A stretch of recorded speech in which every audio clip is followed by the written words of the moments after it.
I want to tell you something, Kenyans. I wish, this is a funeral. I should not be talking these things. But it is important for people of Kenya to understand the status of their country.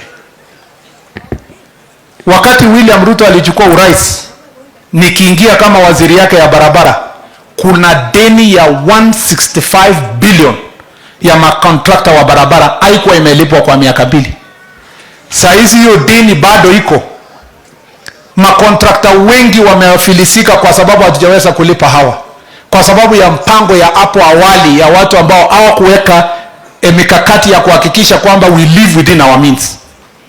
As your Minister of Roads, we have grappled with the challenge of pending bills for the last 2 years. And sometimes we have to sit down with contractors, yani literally, kunegotiate, kumwambia kuja tu siku 2, hata hiya Cheborget, we had to talk to him, kumwambia kuja site. Because we have a real problem, and real problem which requires money. But you know, sometimes people stand and wanasema, mfanye tu, fanyeni tu bure, hatutaki kuweka pesa hapo, fanyeni tu. It is easy to say so, but it's also important for the people of Kenya to understand the state of the infrastructure. Mimi nimesema,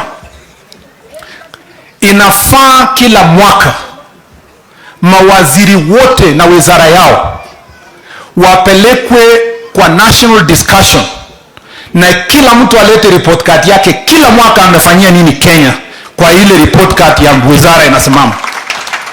And I have said without fear of contradiction, as the Minister of Roads and Transport, we have done a fantastic job for the last 2 years.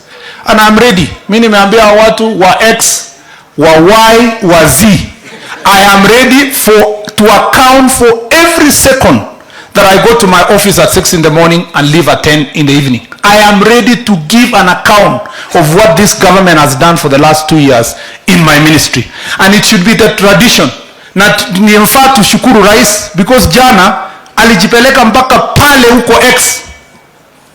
Wale walikuwa wanaongea sana wakatoroka, wakasema ndio huyo amefika. Mimi Kipchumba niko tayari kufika hapo hata kesho, ndio tuweze kuambia wananchi tumefanya nini. Kwa sababu tusiposema hii maneno, propaganda inashika na it's very interesting to be in this space. Ya pili, I think it's important as a country tusiongee tu maneno kwa mdomo.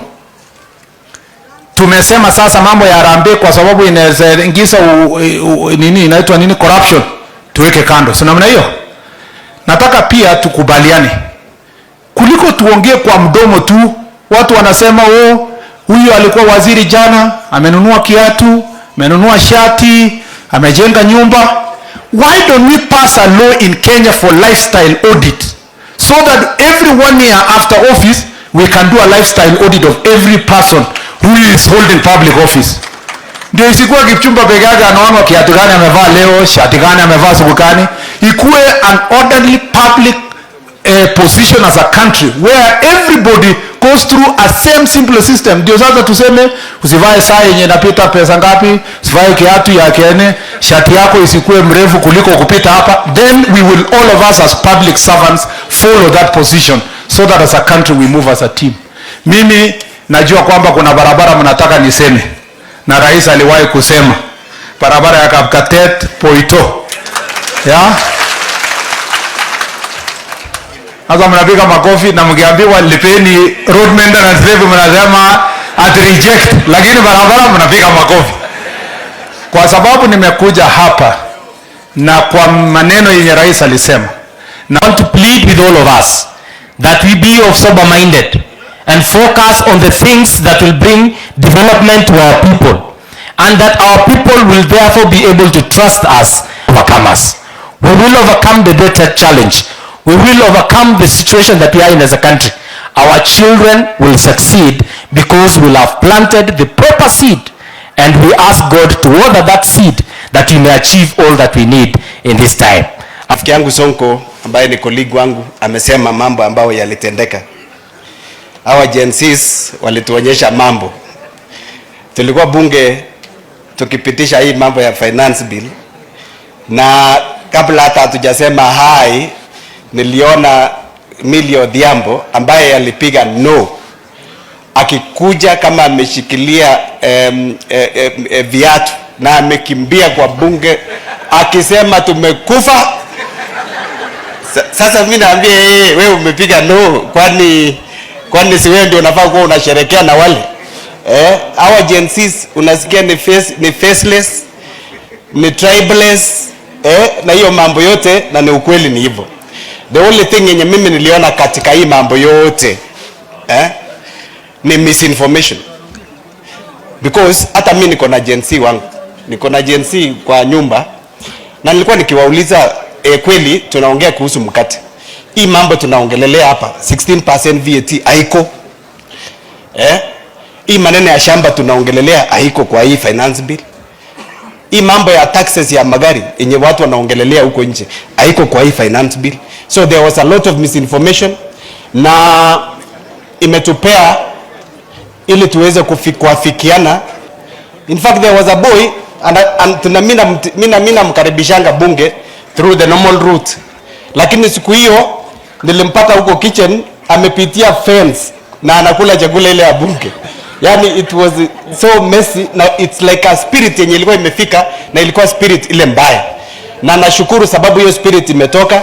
Jana uliona president ameingia hata yeye express na ameongelesha agencies, na tunataka going forward tuongeleshane, tukuwe na roho ya kusikiza. I think those are lessons yenye tumelan, na tutaendelea kuwasiliana. Mimi sina mambo mengi, naendelea kusema pole kwa familia, poleni sana na Mungu awabariki. Thank you so much. Must be a conversation as government on how we are going to streamline governance and allow merit to take precedence, so that these children that are graduating from the university, both in the national government and county government, we streamline our public service board and allow them to do employment on merit and not based on the name of the family that child is coming from. Because a lot of agitation within our country, and that is why, as the chairman of education, I wish to ask TSC that we go back to what we were doing before. Let us employ all our children equally based on their year of graduation and give them a fair chance to serve this country, because they all belong to our families equally. And that speaks to the interior and speaks to all other departments and ministries. As county government have whipped the County Public Service Board to ensure that we give equal opportunities for our children regardless of the families that they are coming from. Lastly, to tensions in the nation because of bad governance. And that is why, as the governor of this county, I have instructed that all the county meetings must be done within the departments and within Kericho County, because we have hotels in Kericho County and there is no need to travel far, so that we are able to save and inject discipline to our financial policy. Thank you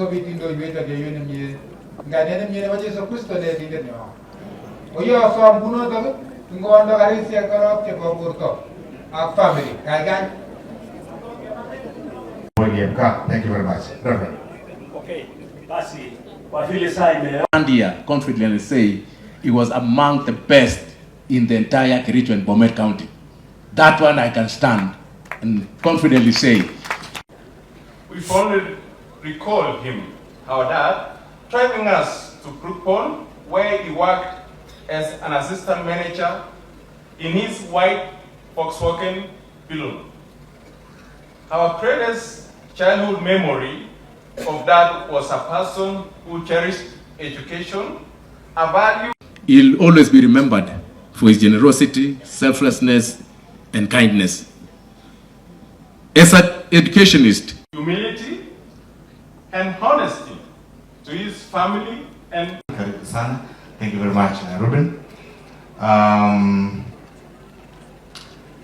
Karibu, Lawrence. Okay. Yeah, you know Lawrence kusoma nigo. At least you are.